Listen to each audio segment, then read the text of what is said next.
Welcome to this edition of Morgan You Asked For podcast. Wednesday night, the 17th of September. We're actually getting rain, Trevor. It's like the first time in a while. We need it. Big weekend ahead. Ryder Cup, Iowa City Elks versus Oskaloosa Elks, plus or minus a few others. But overall, that's kind of the core of it. Should be fun. Hopefully the weather stays good. It's kind of the next couple of days. We need the rain. As long as it doesn't come down, 5 inches an hour, it will surely help.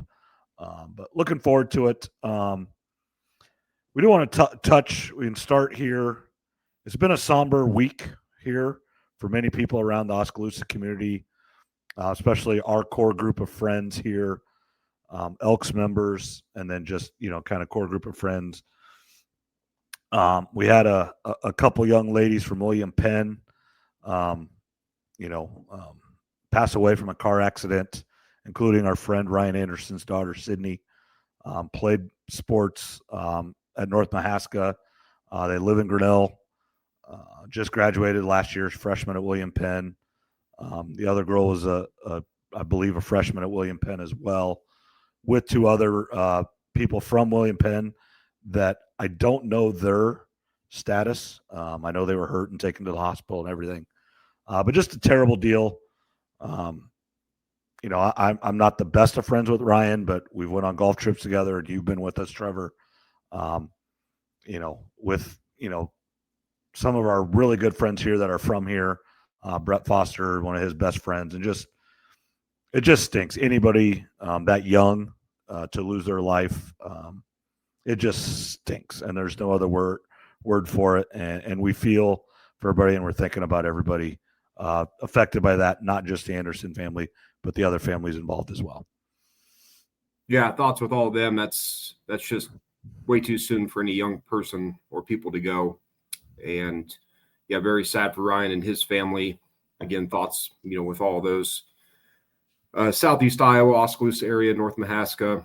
And then, of course, the passing of Tommy Gillespie, Dave Whitfer, also Elks members, kind of in the same week, it feels like. So, yeah, kind of just a rough time for Oski and the surrounding areas. Yeah, with Tommy, I haven't known Tommy forever and ever, but, you always see him at the Elks. Always a good time, always great to talk to.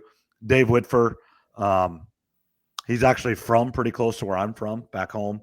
I didn't know him then. He's obviously a lot older than I am, but he was a teacher there at Eddyville Blakesburg when I was a first-year teacher there, and, he was one of the people that got me to become a member of the Elks, played a lot of golf with him, sit up there on the corner of the Elks in his spot.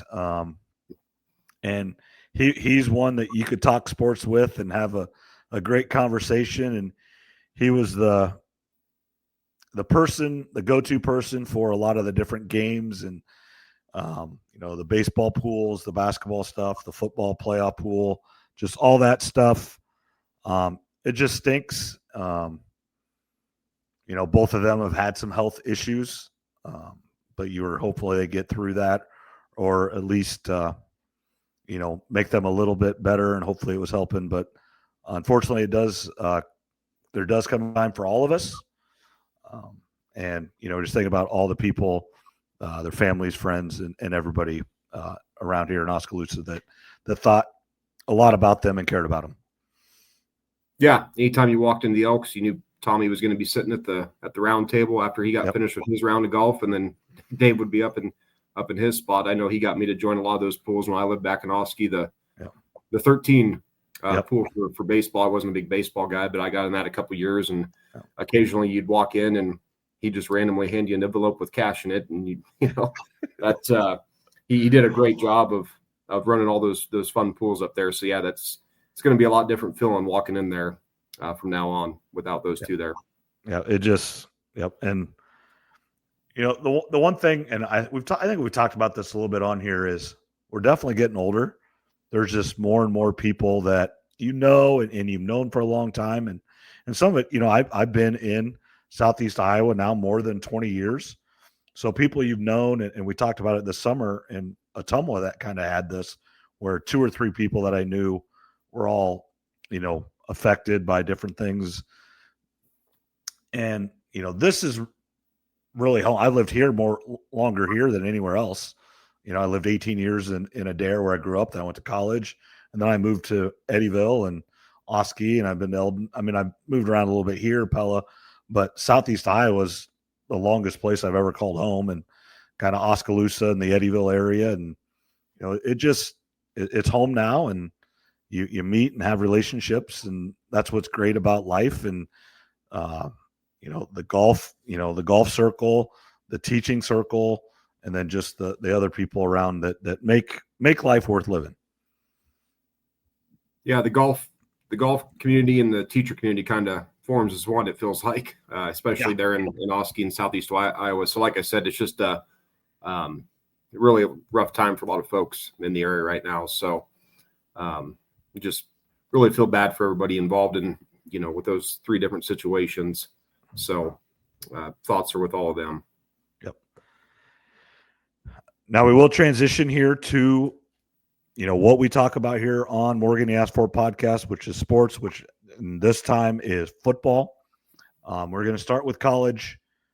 Do want to start with the record-breaking win, 206 for Kirk Ferentz, passing Woody Hayes, Ohio State's legendary quarterback or head coach.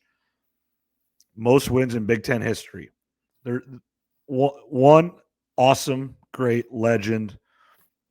I hope Matt Campbell stays 27 years and can start breaking some of these type records and having, potentially a statue in front, which Kirk Ferentz, I hope they do it sooner rather than later. Give people their flowers while they're still here, is kind of touching back to what we were just talking about. You never know. Give them their flowers while they're here. Just great testament to the University of Iowa. It didn't start real smooth, and there's been a couple hiccups along the way, sticking with Kirk Ferentz, and then for Kirk Ferentz sticking with Iowa. It doesn't happen as much as it used to, but coaches leave. Universities just get rid of people quicker. We've already seen 2 Power 4 coaches get fired this year, not even 3 games in or less than 4 games in, depending on who it is. And this is a fair question that I've heard posed on several podcasts and shows that I listen to. Will this record ever be broken? It's a fair question. And everybody's like, well, Ryan Day will do it. He's averaging 8-9 wins, a year in the Big Ten. And that's true. If he stays at Ohio State for 25 years, he will break it. That's not the question. It's just there were questions last year, especially right after he lost to Michigan, whether Ryan Day should be fired. And he ended up winning the national championship. I mean, that's the pressure he has. And he's at the situation now where Kirk Ferentz was for years and years. Does he want to stay there? I mean, that's a really good college job, but does he have NFL aspirations? If he has them and he wants to, he will be able to take a head coaching job in the NFL. He will get it offered if he wants it. If he shows interest in teams, he will get an offer if he wants, or to any other job in America. To say he wants a different challenge, it looks to me like Florida is going to be up real soon. That would be, that's one of the best jobs in the country. They've got many national championships. If he just wants a different challenge, is that something he wants to do? And sometimes you just want to leave a little bit too soon than too late. Yeah, it's a fair question if it'll ever be broke. I don't know if it ever will. The longevity is really tough in sports nowadays with the media and the pressure that a lot of universities and NFL too for professional sports that put on these coaches. So a lot of times fan bases aren't really don't have a lot of patience for guys when they go into a little bit of a slump. So yeah, I don't know if the record will ever be broke. Obviously, Kirk Ferentz, it started out a little bit slow, and then he turned the program around kind of, I think he's got 8 or 9 10-win seasons. I think 21 or 22 bowl game appearances, however many 100-plus players in the NFL. So it's been a hell of a run for Kirk Ferentz. And I don't know how much longer he's going to coach. Every year could be his last type of deal. I don't know if he's going to try to make it an even 30 years because I think this is year 27 now. Is that correct? And 99 was his first season. For 26. Okay. So, yeah, I don't know if the record will ever be broke, even for Ryan Day. If he has a 5 or 6 year slump without maybe reaching a national title game, and maybe goes 0-5 versus Michigan or 1-4 type of deal, 10 years down the road, do they maybe look to replace him? Because we know how Ohio State fans are. They don't have a lot of patience there. Like I said, I've got some Ohio State fans that I'm coworkers with, and they love winning the national title, but they're not completely satisfied with last year because they lost to Michigan. Yeah, his standard isn't bowl games and, maybe going to a lower bowl game once every 5 years. Their standard is the playoffs every year and truly compete for a national championship every year. It's not about winning the Big Ten for them. You said this a few times. It's beat Michigan and get to the playoff, and probably in that order. Yeah, he's got to be Michigan. That's something he has to get done here. You would think this year is going to be a good chance for him. Yeah. And it's like I said, I got some coworkers that they're very happy they won the national title. Obviously, Iowa State fans would be really ecstatic if either one of those schools was to win the Natty. We wouldn't really we wouldn't care about the Cyhawk game that much if you won the national championship. But at Ohio State, that's a little bit different story. So, yeah, as far as Kirk's record goes, and again, he's not done, so he's going to keep adding wins to this. However many wins they get this year, and let's say he coaches 2 more years, he could get 20 plus more wins tacked on top of that where it's at right now. Yeah, and he said many times he doesn't have any hobbies. His hobby is football. So it's truly just when he wants to be done. And we've talked, unless the bottom completely falls out, which as long as he is there, I really don't see that happening. I'm not saying they're going to win 10 games every year, but I don't see a 2-10 or 3-8, 3-11 season coming from them. Their seal or their basement is maybe 6-6. I mean, I really believe that. Unless, and I always, caveat injuries, if Gronowski gets hurt and Hank Brown gets hurt and all of a sudden you're on your third quarterback, well, that, just like Utah last year, that's what happened to them. And you look at so far this year, they're right back to, I think they're going to compete and be right there at the end of the Big 12. Last year, they were on their 4th, 5th quarterback, true freshman. You just weren't ready for that. Yeah, if Iowa goes down to a third stringer, I mean, I don't know if it's going to make a lot of a difference for the offense. As long as you can hand the ball off to the running backs, I mean, you don't have to do much else than that. But no, it's been a hell of a run for Kirk. So good for him on getting that record. And there was a nice tribute after the game. All the players standing behind him. They had a good interview there on the field. And I've seen a lot of different tributes, videos, former players coming out and congratulating them. So, yeah, it's been a hell of a run. And you don't see that very often in sports where a coach lasts as many years as he has. It's just so unlikely now. I do think Iowa State has the guy, if someone's going to do it, that's relatively younger. He essentially is my age. He's 45, 46 years old for Matt Campbell. And he said that he is, kind of looked up to Kirk Ferentz and, Bill Snyder, kind of that type of person. And he's had chances to leave. And Kirk Ferentz had chances to leave. Bill Snyder had chances to leave. And he didn't. Money's not the number one thing for him. If it was, he would have been gone a long time ago. Where he lives is important. I know it's kind of a touchy subject here in Iowa is if Ohio's in the Midwest. But, when you think of the Midwest, when the people from the United States say the Midwest, Ohio is part of it. And he's from Ohio. He, has that same mentality, kind of. It's different than East Coast people, West Coast people, or people from the South. It's just different. Yeah, Campbell seems like he wants to stay at Iowa State a long time. So given his age and the track record that we've seen the past few years, he's got a long ways to go, but he's on the right track for now. So yeah, for Iowa, it was a nice win on Saturday. Speaking of that game specifically, not a whole lot to take from it. It's a team you should roll, and that's basically what happened. We'll see what happens with the offense. So once they get into Big Ten play, Gronowski does look a little bit better than the past few quarterbacks we've had. How much better, it's tough to say until we get into Big Ten play. But the receivers and tight ends are still an issue. It'd be nice to bring back DJK, McNutt, and Hawkinson to have those guys on the team and see what the full potential would be. But yeah, Iowa's got Rutgers on Friday night. I think they'll get the win there. Do you have any thoughts on that game? It's a Friday night game. I think they played Friday night last year too.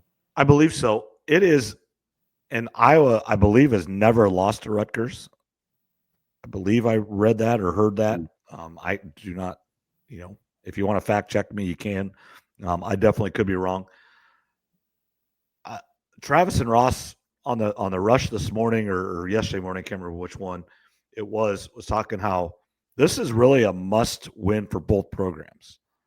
If Iowa loses this game, you're going to start hearing more and more about, is it time for Kirk Ferentz to move on and hang it up? Because, if you lose to Rutgers, then you bring into play Indiana's really good. You're going to lose there. Oregon's really, really, really good. You're going to lose there. Penn State, you're going to lose. Then you're bringing in, well, maybe you could lose to Wisconsin. Maybe you could lose to Minnesota. You could lose to Nebraska. Now we're talking that 4 or 5 win season that we're talking about that could bring Kirk Ferentz to think it and maybe resign, or the bottom of the program really does start to happen. But if you beat Rutgers, now maybe you can pick off one of those big three at home because they're all at home, which is a big thing. And then, well, we can beat Wisconsin. We can beat Minnesota. We can beat Nebraska. So there's 4 more wins. So now you got there's 7 wins. You get 1, there's 8. There's your 8-4 season. We had some injuries. Our quarterback, again, is not what we thought he was. But it's Kirk Ferentz. It's 8 wins. Maybe we'll get better next year, get a better quarterback. Maybe Hank Brown is the guy. We go back next year and win 10 games. It's just, and that just is the psyche of winning or losing this particular game. And then on the vice versa, Rutgers is feeling the same way. I believe they're 3-0. They need to win some games. Schiano has not been as good in Rutgers 2.0 as he would like, as he was the first time. Now, the first time he was there, they were not in the Big Ten. They were still in the Big East, and he would go win 10 games.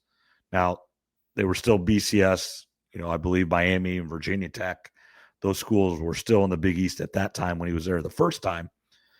And that's becoming more and more of a thing where coaches are going back to their previous school that they have left.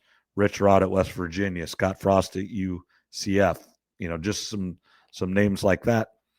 And he's been there. He got there in 2020, so he needs to turn that corner as well and turn Rutgers back into what it was when he was there the first time. Yeah, it's a must win, especially those of us that bet Iowa over 7.5 wins. This is a crucial one. So going to need to get the win there. Like to see Weegan get the ball more on offense. He's a great returner, which is awesome for Iowa. But I'd like to see him get 4 or 5 touches a game from now on. A couple in the passing game, maybe a quick screen, reverse. I wouldn't even mind it if once or twice a game they put him at running back. They give him just pitch him the ball left or right, let him go make a play. He's our most agile and deadliest weapon that we have on the team. So he needs to be touching the ball 4 or 5 times a game. And then, of course, the 3-headed monster at running back and quarterback with the rushing attack. But Weegan, I'd like to see get more touches on offense because he can make some things happen in the open field. Yeah, he's quick. He single-handedly lost them the Iowa State game, I believe. It was one of the big factors just on a couple of his plays. But then on Saturday against UMass, he single-handedly scored more points than anybody else and was one of the reasons they won 47-7. So it goes both ways. Yeah, he was already incoming the Big Ten Specialist of the Year, I think the returner of the year. So he was great last year. So you got to get him the ball more often. We don't have any playmakers at receiver and tight end, so he needs 3, 4, 5 touches on offense just to make some things happen. Because otherwise, it's just purely the running game. Which, if I was off, and Iowa does have a good offensive line versus a lot of teams, they'll be able to do some damage there and not be stopped. But it would be nice to have a little bit of a playmaker that the defense has to respect and just can't ignore. Because right now, you could just ignore the Iowa receivers and tight ends because they're not going to make many plays, and if they do, it's going to be a short 5 or 6 yard gain at most, probably. But with Weegan, you could see him popping off some 10, 15, 20 yard plays potentially if you call the right play and he gets the right matchup. Yeah, I do want to talk about this. I want to challenge some of our listeners. Go to YouTube right now, and I want you to ask a question that is about college football, and we will answer it live here on the air. I do want it to be about college football right now. We're going to get to the NFL in a little bit, and I'll probably do this again, but go to the YouTube and write a comment, write a question there. We'll be able to see it, and we'll answer it live during the podcast here. So those of you that are watching or have watched this or tune in here pretty soon, go to YouTube, Morgan You Asked For podcast, and type in a question, and we will answer it live here on the podcast tonight. Try to get a little bit more YouTube followers here. I guess that's the new thing, is what I've read and stuff. So we're going to try that. Next on the list, Iowa State travels to Jonesboro. Not pretty, but gets the job done. And at the end of the day, that's all they needed to do.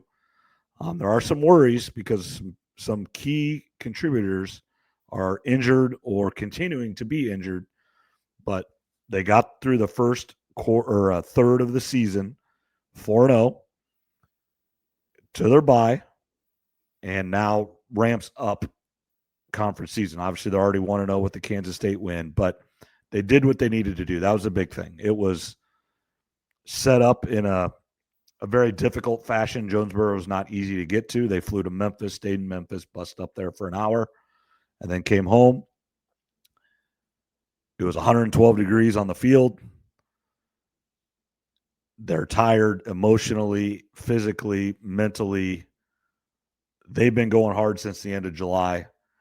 They needed this break. They got to it undefeated, and that's all you can ask for. Yeah, I didn't see any of the game, but I was paying attention a little bit to the score. Noticed it was a close one. Wasn't totally surprised. Again, they're basically a game ahead of a lot of different colleges out there right now. So, as you mentioned, you got to 4-0. You get your bye week. Now, is it Arizona? Is that their next opponent?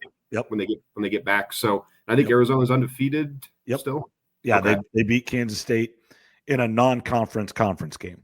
That was one of those that was scheduled before they joined the conference. Kansas State, Arizona last Friday night, but that was a non-conference. So Arizona's undefeated, but they still have not played a conference game, even though it was Kansas State. Yeah, that's it's weird. It doesn't make any sense. Right. It's I remember hearing that now that I think about it when I was watching some other games. But yeah, that Arizona, I don't know a lot about them. I'm in Tucson right now, which is actually where the University of Arizona is at. So well, go scout for me. Come on. Yeah, I should. I don't know much about them this year, but that game will be in Ames, right? Yep, it's in Ames, 6:00 at night, which made a lot of Iowa people sad because the game's at 6:00 and Eric Church is at it's Casey Center now at 7.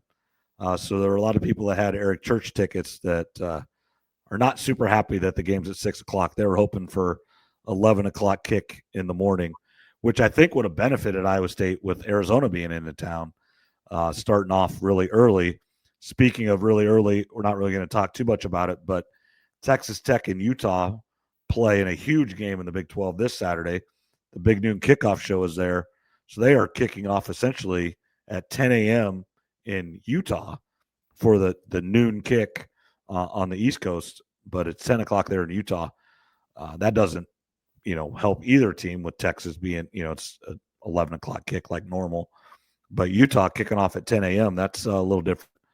I know they wanted the Big Noon Kickoff there, but you would think Utah would have wanted a little bit later kick than 10 o'clock in the morning. Yeah, probably an afternoon or night game would have been better for Utah. Get the the fans tailgate a little bit longer. They don't tailgate like everybody else though, so maybe it doesn't matter. University of Utah does. Your BYU maybe not as much, but Utah will they'll do a little bit of tailgating compared to their rival down in Provo with BYU. So yeah, for the folks in Iowa, I didn't know Eric Church was in town. You got to pick one or the other with that going on. Yeah, and that's where I'll be out of town. I'm going to be in Vermont at a wedding, which we talked about earlier. Ryder Cup, the big Ryder Cup, not Oskaloosa Ryder Cup, the big Ryder Cup at Bethpage. There's lots of good football games that weekend. And then I'll be in Vermont looking at leaves at a wedding. Yeah, you have to take some pictures. I've never been to Vermont, but not either. Yeah, so this I know you mentioned it before, but where's the Ryder Cup being played out this year? Bethpage, there in New York. No, the Elks one. At Oski Golf, which Okay. it's they put a lot of water on it. We played Saturday morning and it was dry. It was really dry. Then I played Monday night over there, and it was a lot better. They dumped a lot of water on it, doing their best. And then, like I said, it's raining tonight. Chances of rain tomorrow, Friday, and Saturday. So it should be as good as it can be. We just not had a lot of rain, and that's no one's fault. That's just life. Yeah, I'll be excited to get updates from the guys to see who's winning, who's up, who's beating who. Because it's is it tied 2-2 or something or what's the overall record? Do you know, between Iowa City and Oski? I don't think anybody's won on the road, so the home team has won every time. So I don't know if it's tied or they're up or we're up one, but I don't think anybody's won on the road yet. So home field advantage is played a part so far in that, huh? Yep. Which makes sense. Now, last year we went to Williamsburg instead of the Iowa City Elks, but I do think they still won. I actually forget. I don't know. That's the worst part. So it's always fun to do and everything, but I am the worst. I couldn't tell you who I played or if I won or lost. It like skips my. Everybody asked me. Now, last year I do think I went 3-0, but I couldn't tell you who I all played. I couldn't tell you who I played with necessarily. Maybe it was Zach. Heck, I think it might have been Zach. But I know that this year I played with Bennett Spry, the first as partners, and then I think I'm by myself, but I think then I'm with Matt Errett, the second 9 as cartmates. So you got to talk to Steve Hicks. I know when I was working at the golf course, he kept all the stats every year for the in-town Ryder Cup, the Emerson Oski Golf. So he used to keep all the numbers for that. So maybe he's got that stored away in his file still. You can ask him. Yeah, he probably does. And Steve's playing this year with us, which is really good, and he's a really good golfer. Yeah, you guys will need him. So that'll be fun. I'd like to come back one of these years and just grab a cart and watch it. That's always a fun event. Yeah, it's always fun. It's just great to be, it's all day. We tee off at 9:00. Play 9 holes of 9 holes one way, 9 holes a different way with partners, and then 18 holes single. It's an all day thing. And then we're going to go over to Rick Langrebe's in Sigourney, and he's got, he calls it his front porch revival, and has a band and everything, and have a good time Saturday night as well. Well, good. Yeah. No, hopefully that goes well. Enjoy it. And when you go to Sigourney, there'll be some games on. So hopefully be some good football games you guys can watch or not watch, depending on how the festivities go. So absolutely. Yep. All right. What was the next on your rundown for college? Not a whole lot. I mean, right. Oh, yeah. Notre Dame probably has the 2 best losses in the country. When you really look at it, their path's going to be tough, though. I mean, at minimum, they have to win out. We know that. And even at 10 or 2, there's no guarantee they're going to get in. It'll depend on how the SEC and the Big 10, ACC, Big 12 would depend what some of those records are. We know the TV networks are going to push for 10-2 Notre Dame to get in just because the ratings they'll bring. But they have 2 quality losses, and the committee did say that playing really good opponents is going to matter. So losing to a good opponent, especially close, is not necessarily going to kill you. Really, so Clemson's looked really bad too, but they do have a path to winning the ACC. Yep. So as long as they make it to the championship game and win, they would get in, even though of all the good teams, they've looked the worst by far to me of any of the contenders that we thought going in. And then, Arch Manning, right now, the throwing motion, the feet, the weird arm angles, it has not gotten better. And right now, I mean, if his last name wasn't Manning on the back of his jersey, I would say he'd be at best a 5th round to an undrafted free agent if he was to come out this year and go in the draft. I think for sure he needs to go back if things don't improve drastically, he needs to go back for his senior year. So Notre Dame, Clemson, Arch Manning, things are not trending in the right direction for any of those schools in Arch. It's been a good, it was a good Saturday for the Big 12 conference with Clemson and Notre Dame losing with already having 2 losses, both of them. So we've had that. We talked that scenario where, the Big 12 championship game is a no-loss team versus a 1-loss team, and the 1-loss team wins. Now you got 2 teams with 1 loss. you might get the nod over Notre Dame or Clemson in this situation, just with less losses. Now, like we said, Clemson has the opportunity to win the conference, so it's not like they can't get in. But Notre Dame does not have that option, so they have to be picked by the committee. Yeah, what you really need is Notre Dame to lose to anybody on their schedule, USC, whoever it is. One more. Yeah, if they get to 3 losses, then they're 100% out. There's no chance. But if they rattle off 10 straight, a lot can change in that amount of time. So if they're 10-2, they're going to be in the mix. Not saying they'll get in necessarily, but there'll be a chance. So yeah, if you're the Big 10 or the Big 12 or the ACC, you definitely want to see Notre Dame get another loss, because then you know that's for sure going to open up one more spot in the 12-team playoff. Yeah, and I'm a little more invested in Notre Dame this year with Chris Ash being defense coordinator, a Tumble Bulldog, former Iowa State guy, former Rutgers head coach.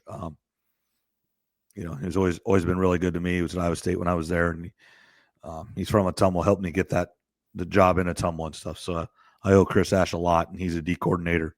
First year back at Notre Dame, but after spending a few years in the NFL, but wasn't quite good enough last Saturday for him. Yeah, that final drive was a rough one. Had him down to 4th down. You thought they might be able to hold him, but it was a great catch by that tight end to come down with that ball. So yeah, it's been a rough start for Notre Dame, but yeah, it's cool that Chris Ash is there, the defensive coordinator at Notre Dame. That's about as good as you can do as a defense coordinator. I mean, Ohio State, Notre Dame, Alabama, Georgia, Texas. I mean, those. Well, he's been a D coordinator at Ohio State, Texas, and Notre Dame now. So he's obviously one of the, and obviously head coach at Rutgers. So head coach in the Big Ten. He's doing all right for himself. Yeah, I would say so. So no, that's good. Yeah, but tough for Notre Dame. And again, Arch Manning, I know that second game that he played, there was video of him wincing. Some people were wondering if he was injured, but correct me if I'm wrong, but I didn't see anything in that Ohio State game where he was wincing or looked injured. I just think he's got a weird throwing motion and weird footwork right now, and I don't know if that's going to get corrected in season. That may take a full off season to get those things right, because if you watch him versus some of these crappy teams that they're playing, again, the throwing motion and the feet, it looks weird. And if his last name wasn't Manning, I don't even know if he's a draftable quarterback. Yeah. Don't you think, I mean, if you're Peyton or Eli, don't you fly down there and, work with him a little bit on your own? If there's really something wrong or something, you just see that it's not going right, don't you fly right down there and help him out? And maybe it's just in his head, or maybe they're staying away a little bit and let Sark try to figure it out. I don't know. I don't know the relationship there. Obviously, they're there to help. They're his uncles, but there's a line there that maybe you don't cross. I don't know. Yeah, I'm sure they would go down anytime if he asked for help. And I know, listening to Joel Klatt this week, he just thinks the timing is off, that Arch is rushing some stuff. So who knows? But now that they're going to be playing Florida and Oklahoma, I think, are their next 2 games, which are going to be high profile, and he's got to look better. So otherwise, he needs to come back for a senior season, which may be beneficial for him anyway. I heard something today that I think since 2000, all the quarterbacks that have won a Super Bowl had 30+ starts in college and threw like over 50 touchdowns. So again, you don't want one season of starting like a Trey Lance or an Anthony Richardson. We're starting to see that doesn't really work, even though those guys had all the physical tools. Everybody's looking for the next Josh Allen or whoever, but it is important to have at least 2 full seasons of starting in college, or like a Brock Purdy where you start for even more than that. Some of these other quarterbacks that play 3, even sometimes 4 years. So yeah, for Arch, even if things do trend the right way, I still think he probably comes back for a senior year at this point. We'll see what happens the rest of the season, but right now I think he's definitely got to come back. Yeah, I 100% agree with you. There is a chance, if they go win the national championship, they still do only have 1 loss. I mean, and it's on the road at Ohio State. That's a really good loss. And they didn't look good. It wasn't, it was, not a last second loss or anything, but they still control their destiny. If they win out, they will win the national championship and be just fine. And he's most likely, if that happens, be a big part of it. Yeah, if they win the national title, he's going to have to be a big part of it. But no, the way he's playing, I don't see that happening for Texas this year. So we'll see how the next couple of games go. I mean, players get better. We saw Ohio State last year. All these teams, you can lose a game or two and still make the playoffs. It's just like the NFL now, where teams are allowed to get better. They're not punished for an early season loss necessarily. You're allowed to maybe get a second loss and still earn your way into the playoffs. So we'll see how the rest of the season goes for him. I'm sure he's going to get better here at some point, whether it's injury, timing. I would think, given his family, Sark, being at Texas, I would think it's going to have to get a little bit better. I'd be surprised if it doesn't improve some. Yeah, I don't see how it can't, but unless there's an injury. I mean, if there's an injury where he kind of just has to change things because then that changes the whole argument. Yeah, and maybe it is an injury, but it hasn't looked good. Like I said, if his last name wasn't Manning, he's definitely not a first or second round pick. I mean, there's, I've read some people that say fourth, fifth, sixth round, just because he looks so awkward playing the position right now. So we'll see how the next couple of games go, because they're going to be high profile games. Yeah, he needs to. I believe this week it's like Sam Houston State. Sam Houston, and then it's yep. So he gets one more warm up where hopefully it looks better, and then then I believe you hit it right on the head. It's Florida and Oklahoma, and Oklahoma looks real good. Their quarterback right now is a leading Heisman favorite, and they look much better. And it goes. We've talked about this over and over, how fast you can change. Oklahoma looked dead in the water last year. The year before, they weren't good. They beat Alabama, looked really good doing it. Not even close, like 20-3 or whatever it was. And from then on, they looked pretty good. They went out and got a really good quarterback. And now they look to be back. I mean, we're going to find out as the season goes, but they look so much better than they were. Yeah, they certainly do. And a lot can change in just one season. So John Mateer, he looks the part so far. He's got a little bit of a gunslinger in him. They got a good win over Michigan. Michigan's got a great defense. That was a real quality win for Oklahoma there. So, yeah, Oklahoma looks to be back. USC, we'll see. They've had some troubles, but their quarterback looks to be pretty good, even though they haven't really played anybody yet. But we'll see what happens once they start getting really into the heart of the Big Ten schedule. So, yeah, this quarterback class was expected to be really a good one going into the draft next season. Right now, though, a lot of the big names have just not. Arch, Klubnik, Nussmeier is another one that's right up there, but his stats, I guess you could say, are not great. So there's no real number one right now. Maybe Carson Beck emerges. A couple years ago, he was kind of one of those guys that people thought could be a top 10 pick, and he's bouncing back now at Miami. So there's a lot of season left. There's going to be some guys that rise, and there's going to be a couple guys that fall, just like every year. Yeah.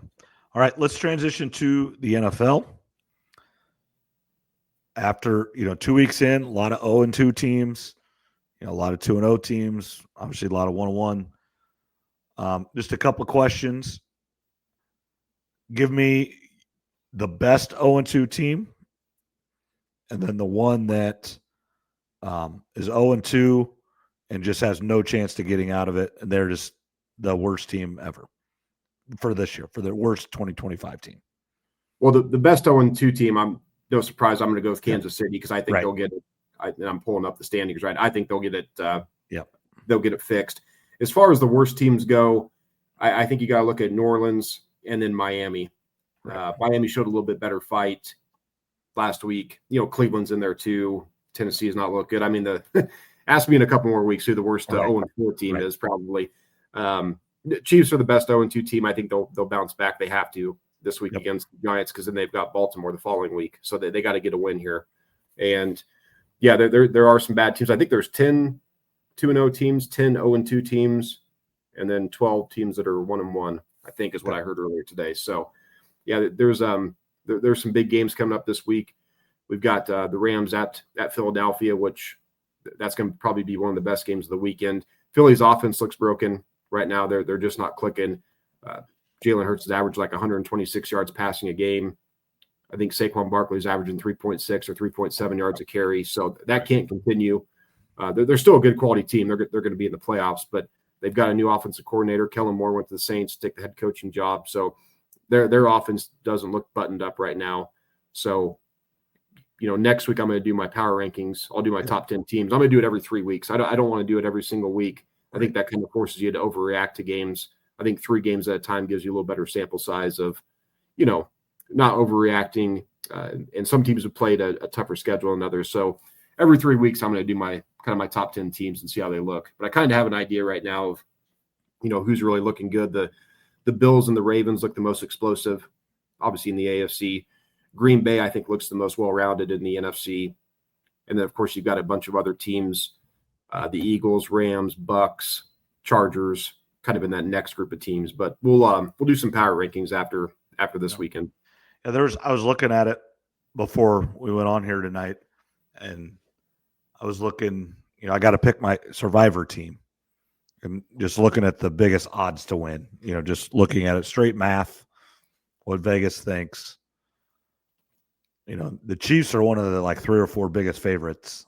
And do you just go with them, or do you go with the team playing Miami, or do you go with the team playing against Cleveland or playing against Tennessee? Do you pick those worst team, New Orleans? Do you pick the worst team and then just pick who they are playing? That's your dilemma, because as you know, as well as anything, once you pick the team, you can't pick them again. So there's a little strategy to it, but number one factor is you do have to stay alive. And it would have been really, really good. I don't know if you had them at all, but I wish Dallas would have not won that game. We would have had a lot of guys out of that league. And there was one guy, I don't know if you look at the people that went out, but there was one guy that had 4 or 5 picks on Pittsburgh. He went with Pittsburgh 4 or 5 times. I get maybe having them once if you have 4 or 5 entries, but he went 4 or 5 times with the same pick, and he's gone. Yeah, so for you, you've only got 1 entry, so yours is a little bit different. I got 5. One of my 5 was Dallas. I think I did 2 Baltimore, 1 Buffalo, 1 Dallas, and then one other I can't remember right now. For you don't want to use the Bills probably right now. You'd like to save them, but it's a short week, and they're at home versus Miami. They're a 12.5-point favorite. Right. I think that's the biggest one. Packers on the road at the Browns. Again, that's on the road. Things can get a little bit tricky. The Browns do have really good defense. Bucks hosting the Jets. That's a 7.1. That'll probably be a popular pick as well. So that's kind of if just looking at it right away, that was one that I was looking at because it's Fields hurt. Yeah. So that's just one of the other cogs to this. So. Yeah, Fields is not going to play, so that's a factor because the Bucks are at home. Obviously, the Saints traveling to Seattle. Right. Say a 7.5.1 dome team going on the road really far. Seattle's defense looks legit, like I kind of expected to. And then the last one, obviously, is the Chiefs on the road at the Giants. I think they're a 6.5-point favorite. So those are going to be the big 4 or 5 games that everybody's going to be picking from. For you, since you only have 1 pick, you got to just stay alive. For me, I've got 5 still alive. Yeah, so my thing is just stay alive. Just stay alive. But I can. I'll probably do. Yeah, last week I think I did 2 Ravens, a Bills. I'll probably do something similar this week. I'll probably have a couple Bills. I'll have a Chiefs in there, maybe a Seattle. I'll kind of mix and match, and hopefully I can go 5 for 5. But yeah, I did have 1 Dallas, and a lot of other people did too. So I was watching the end of that game, and that was a crazy ending to that one. And it feels like anymore. A couple things. Feels like kickers are making longer field goals than ever, and they could go when you see these long field goals going, you're like, that'd be good from another 10 yards. I mean, college and NFL, we're seeing guys kick the ball really far. And I don't know if we talked about this yet or not, but college and NFL, the past few years, the first couple of weeks, you and I always got on here, and there was always a couple players in college and NFL that would drop the ball before they crossed the goal line to score. I haven't seen that this year. Have you? Nope, I haven't either. I think the coaches and the staffs and just the players in general, they know it's like you don't want to become the butt of a joke. The biggest joke in the NFL right now is Caleb Johnson. What happened, Sunday for him. He's now the 3rd string running back and now the 3rd string return guy. When you're a rookie and you're not the dude, you cannot make mistakes like that or you don't see the field. And in the NFL, it's different than others. They'll cut you right now and they don't care. And it might be tough to keep your job in the NFL. Yeah, that was a terrible look for him. And then he just kind of walked off the field I mean, you gotta keep your head in the game. That was a terrible play. He's been struggling, so we'll see if this is a little bit of a wake up call for Caleb Johnson. Speaking of running backs, I text you about the Chiefs, and I think the Jets and the Saints aren't going to look to move off players yet, probably because they don't want to. The coaches don't want to admit to the players that we're throwing in the towel. But in a couple of weeks, if the Jets or the Saints are 0-4, 0-5, I think the Chiefs need to be looking at Breece Hall and Alvin Kamara, more specifically Breece Hall because he's a younger player. He's on the last year of his contract there with the Jets, I believe. Alvin's a little bit older, but Breece Hall's got some talent, and maybe he just needs a new home. But the Chiefs can't run the ball right now. We know they're going to get Rice and Xavier Worthy back. The tight end situation with Kelsey is what it is, but I think they need to find a younger, explosive running back, and I think Breece Hall would be a really good option for the Chiefs, depending on what the price would be to get him. So he's a really good pass catcher too, which would be great for Mahomes to outlet or just on those just scramble. The Chiefs' best offense right now is just off script, Mahomes running around and try to make a play, and that's not sustainable for 17 weeks. No, Mahomes is their leading rusher. I think he's been their leading rusher since the Super Bowl of last season. So they've got to find a running game of some kind, especially with their receiving core being limited. Rasheed will come back, but that's a ways down the road. They've got to find a solution here soon. So I don't know how soon the Jets and the Saints and some of these bad teams are going to be willing to move off players, but I'm sure the Chiefs are going to be sniffing around for a running back. Yeah, that'd be really good for Iowa State fans and Breece Hall in general. To get somebody there. Yeah, if you go to Kansas City, you get to play with Mahomes and Reed. It'd be a really good opportunity for him. And it's home. He's from Wichita, so yeah, that even better there. So look for the Chiefs to be looking at a running back because their offense is really stagnant right now. The Bears remain the Bears. They got blown out by the Lions. Caleb is. If you look at Caleb's numbers and you didn't watch the games, you'd be thinking he's doing all right. Yep. And I would say on the first couple drives of both of the games this season, he has looked all right. But those are scripted plays. They practice those all week. It's when he gets off script, and you could tell Ben Johnson's facial expressions on the sideline. He's not happy with how things are going. He came out, I think, today and said the practice habits have been really poor. Talking about the whole team, not talking about Caleb. So I think one thing to pay attention to or remember is, when Dan Campbell took over Lions, he was under the radar because nobody really was paying attention to the Lions, and they didn't have this number one, they traded for Jared Goff, but they didn't draft Caleb Williams number one overall. He was one of the most hyped prospects coming out of college. So Dan Campbell in Detroit kind of got a fly under the radar the first year and a half before people really started to pay attention to him. Ben Johnson and Caleb, they're under the microscope week one till forever. I mean, it's going to be Chicago's a loud sports city. So everything's magnified with Chicago. But it doesn't look good right now. And their first round pick, Loveland, the tight end, I drafted him in one of my fantasy leagues. I think he's got one catch on the year. He's got two. And then they're putting side by side to Warren, and he's got 11 catches. Mm-hmm. I mean, that's the problem. Yeah, and Luther Burden's not really playing. So it's rough right now, but again, you still got 15 more games, so this thing can get turned around. And it did take Dan Campbell a full year and a half to get Detroit figured out, and it may just take Ben Johnson a full season here to figure out who's going to stay and who's not. I'd say this is a tryout year for all the players for him, and he's got to figure out if they're his guy or not his guy. I think he's got to figure out if Caleb Johnson is his quarterback or not. And, obviously he gets this year essentially a free pass. Now, you've seen coaches only last a year, but I don't think the Bears are in that mode at all. They're going to give him autonomy to make the decisions and, have his chance to turn the Bears around.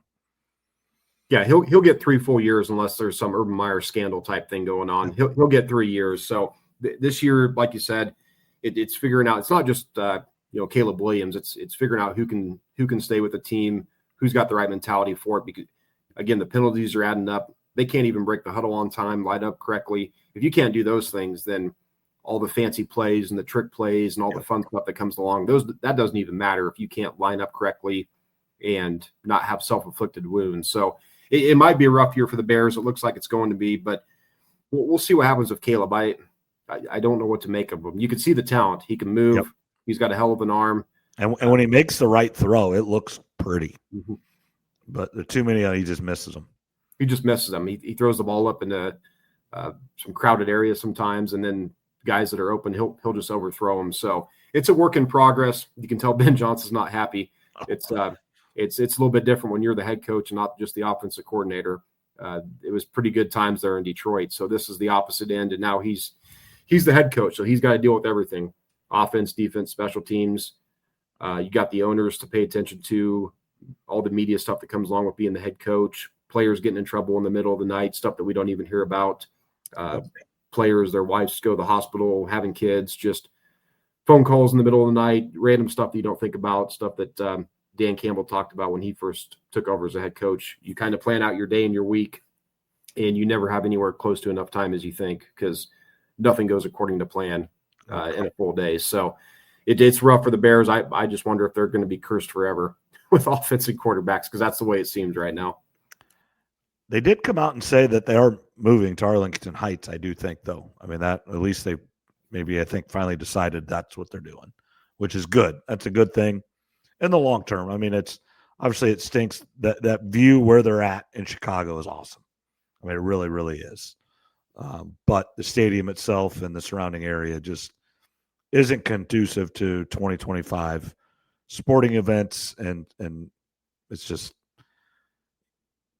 unfortunately, now, just like what Chicago and Wrigley Field have done, it becomes an entertainment district, and there's no way to do that where they don't own the facility. They don't control the facility at all. It's the Chicago Parks Department. 100 years ago when this was going on, it was fine. But in 2025, the owners want to make money, not just as the Bears, but they want to, have the shops and they want to host an NCAA tournament Final Four. They want to host shows. You want to be like Jerry World and make all the extra money, not just with the Cowboys. Yeah, I saw that was announced. Also, the Broncos are looking to move their stadium. Washington just announced that they're going to go back to an old site. So, people in Denver are real upset because they're talking about having a retractable roof. Just because you have the retractable roof doesn't mean Denver will use it for all their home games. Right. What that says is they can host a Super Bowl. Yep. So honestly, that's what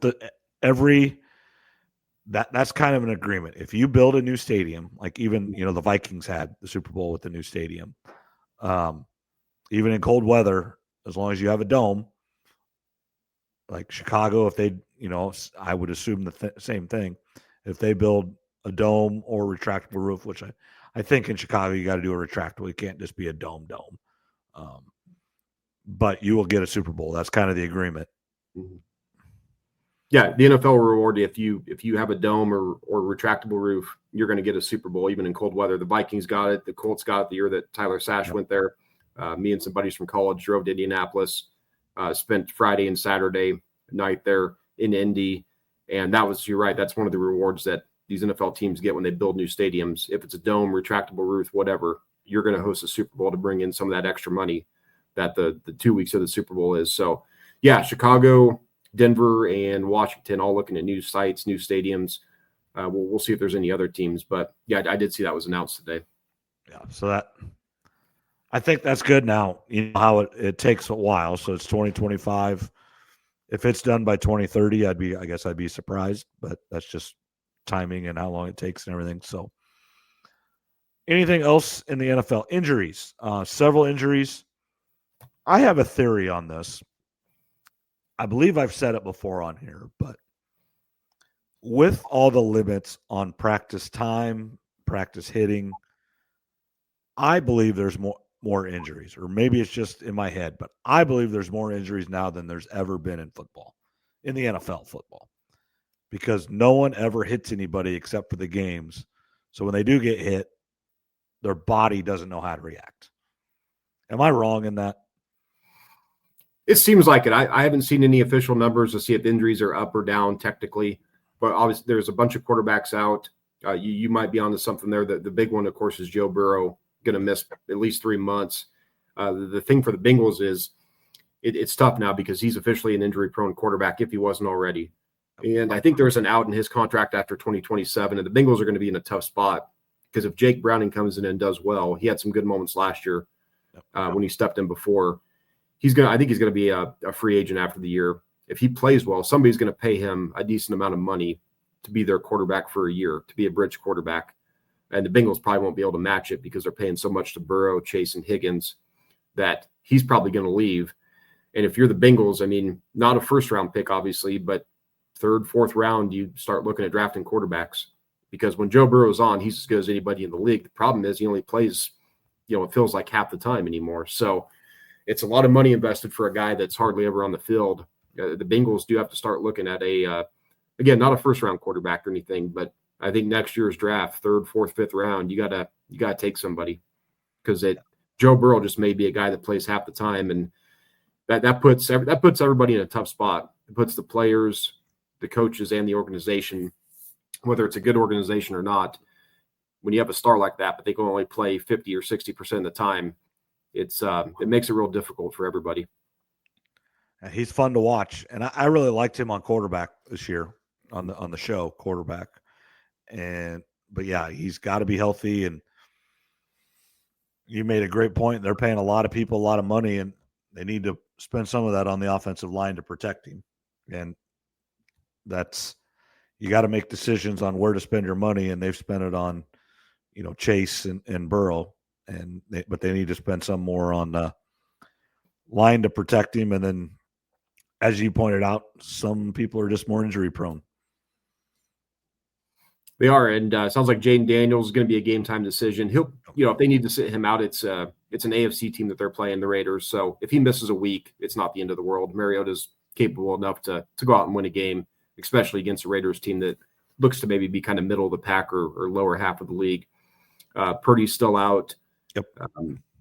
J.J. McCarthy's going to miss 2 to 4 weeks, it sounds like. So Carson Wentz is going to be playing Browning, I think, this week in the battle of the backups. So now Carson Wentz is on his 6th team in 6 years. I think he's the first quarterback, the player to do that. So, yeah, you got to have a good backup in this league too. And we talk about all the time, if ideally, if your starter goes out, it's just for a game or two, 2, 3, 4 weeks. Can your backup go 500? In the case of the Bengals, I mean, it's going to be 3 months. So that's a little bit different story. But you got to have a good quality backup. Let's speak of J.J. McCarthy and the Vikings. He looked bad. I'm just going to be honest. He looked bad, even, whether he's hurt or not. And it has to be a little bit frustrating. Coach, quarterback whisperer, does a really good job, but the quarterbacks he kind of did that with were veterans, guys that have been around the league, just hadn't had that kind of success. Sam Darnold, bounced around a little bit. Kirk Cousins, the Redskins at the time, now the Commanders, just never wanted to commit to him. They kept giving him all kinds of money.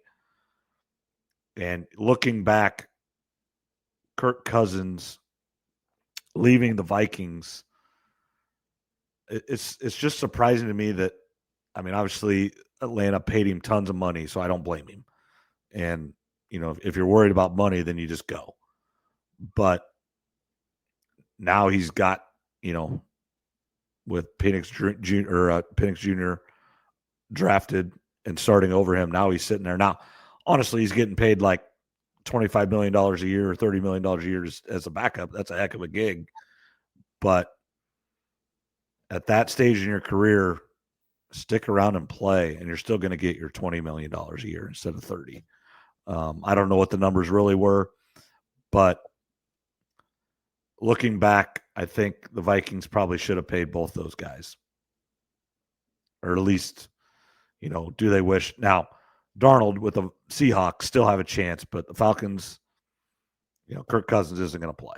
Darnold at least went there to be the starter. Now, Cousins went there to be the starter, but before he even played a down, they had already drafted someone in the top 10. So they were moving on from him right away. Well, Cousins had the injury. I think moving off him, they were just ready. The time had come. He's an older player. What I think the Vikings would like to have back at this point is they probably still wish Daniel Jones had stayed, or they'd offered him a little bit more money, because Daniel Jones, through 2 weeks, he's in the MVP conversation. I don't expect him to stay there. We'll see. Right. I need to see 2, 4, or 5 more games out of Daniel Jones and the Colts to see what they actually are, because we do see every year there's a couple teams that come out hot and they fade, a couple teams that start slow and then they get rolling. So, but I think the Vikings would sure like to have Daniel Jones back, 1 year, $14 million. If you asked them right now, they would sure like to have him in the building still. So, yeah, with J.J. McCarthy, there was a lot of reports out of camp weren't good. He's injury prone already through the first 2 seasons. And we've seen teams, depending what happens, if he plays 10 to 12 games this year, whatever it ends up being total, and he doesn't look good, and they're picking top 15, we have seen teams move off quarterbacks quicker. Yep. I mean, the Arizona Cardinals moved off Josh Rosen after 1 year. Now they had the number 1 overall pick, and right. Kyler Murray was there. That was the right pick, even though Kyler's kind of a weird quarterback and a weird guy. He was definitely the right selection there, because Rosen was out of the league in, I think, a year and a half after that, after they made that decision. So McCarthy's under some pressure because the Vikings have a really good roster. This is the coach that wants to win now. And if he looks terrible the remainder of the year, it's going to be interesting where they're picking in the draft and who's available with the quarterbacks. Do they take a guy in the first round? Do they give him 1 more year? Do they maybe take a guy in the 3rd or 4th to put a little pressure on him? But I at the end of the day, I do think the Vikings wish they had Daniel Jones in the building for 1 year, $14-15 million. Sure would look pretty good right now for him. Yeah, it'd let JJ sit for a year actually practicing, or even start JJ, but knowing you've got a guy here that can be who. So now they're going with Carson Wentz, right? And neither guy. So he's a guy that's proven it as well, but he hasn't proven it in a long time. Well, if Carson Wentz goes out and plays really well, let's just call it 4 weeks, and they go 3-1 or 4-0 somehow, and he puts up good numbers, they may just keep him as a starter if the coach thinks that that's the way to go. So, and that'll be pretty damning on J.J. McCarthy too. If you look at Cousins, Darnold, and then Carson Wentz all having success there, and he's struggling so much, that's not going to be a good look for him. So it's unfortunate he got injured, but yeah, it's quarterbacks going down is the worst, because backup quarterbacks, a lot of times those games aren't fun to watch. So we need that's why we need Arch Manning to be good, and some of these other quarterbacks. The more good quarterbacks that there are in the NFL, the games are more fun to watch. I can't remember which game I was watching, but I think it was Tampa Bay, and Tampa going down and scoring right at the end of the game. And they were so efficient, kicked the field goal with no time left. They still had 2 timeouts left. That's how efficient they were on offense. That's the difference in like college and the NFL, is just how efficient they can be in no huddle, everybody knowing what to do, don't even have to really call things. It's just they practice it over and over and over. It's their livelihood. Now, it is in college football now too. It's different. And I think going forward, you should see that a little bit more, because they shouldn't be worrying about other things, but they are younger and they still have limits on practice time. Kind of. I mean, there's rules now. You can say what you want about those, but I was just super impressed. And Baker Mayfield is really good. He needed to be jumping up and down. He got out of Cleveland as soon as he did. He was there long enough. He paid his dues and got out and got to a great spot. And I believe we talked about it a few weeks ago that Tampa's got one of the best records in the last 5 years in the NFC. And they look to be, I don't think they're a Super Bowl necessary contender, but they're going to be in the playoffs, and, they can win a game, and then you never know. I think they're a contender to make the NFC Championship game, as well as Baker's playing. Jason Light, their GM's the most underrated GM in the NFL. They hit it out of the ballpark when it comes to drafting every year. So Tampa's a real deal. Baker's found his home there. It's been a great fit. It's been great for both sides, and he revitalized his career, and that's the Browns. I mean, when you look back on it, he won a playoff game for him for the first time in however many years, taking down Pittsburgh in the playoffs of all teams, and then went on the road and gave Kansas City all they wanted in that game. And then not long after that, they get rid of him. He injured his shoulder. Odell Beckham's dad came out and made that video, or, it was kind of tarnishing him. And things just got weird. And of course, Cleveland does what Cleveland does. They say, okay, we'll see you later, and we'll bring in Deshaun Watson. And look where the Browns are now, and look where Baker and Tampa's at. So it's good for him. He's a fan favorite. He's fun to watch. And I like watching him play.